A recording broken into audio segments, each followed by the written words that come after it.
لوگوں کی خفیہ سازشوں سے پریشان نہ ہوں، کیونکہ اللہ کی تدبیر اور چاہت سب پہ بھاری ہے۔ دوسری چیزیں ایسی جس میں کسی کا کچھ نہیں جاتا، مسکراہٹ، دوسری دعا، ہمیشہ بانٹتے رہیں۔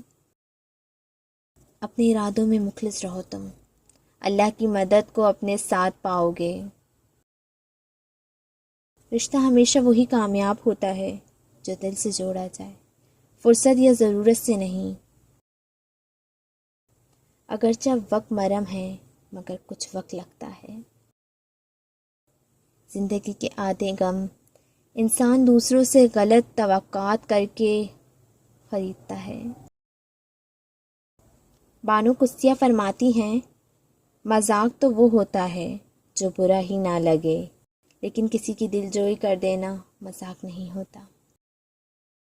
دکھ بڑی ذاتی چیز ہوتی ہیں جو سب سے نہیں بانٹے جاتے اور نہ ہی بانٹنے چاہیے۔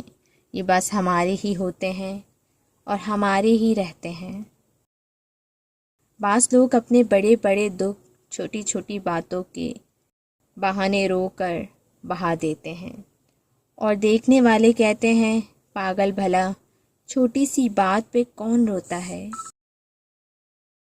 فتح کرنے کے لیے جنگ ضروری تو نہیں، حسن اخلاق بھی انسان کو جھکا دیتا ہے۔ مخلص رہو لیکن ثابت کرنے کی کوشش مت کرو۔ عبادات اور محبت میں سچی خوشی تب ملتی ہے جب دل منافقت سے پاک ہو۔ صرف خوف خدا ایک ایسا چراغ ہے جس کی روشنی میں نیکی اور بدی صاف نظر آتی ہے۔ اپنی طاقتوں پر گھمنڈ مت کیجیے۔ کسی ہسپتال میں جا کر ایسے مریضوں کو دیکھیے جو کروٹ بدلنے کے لیے بھی کسی کے محتاج ہیں۔ وقت بدلتے دیر نہیں لگتی۔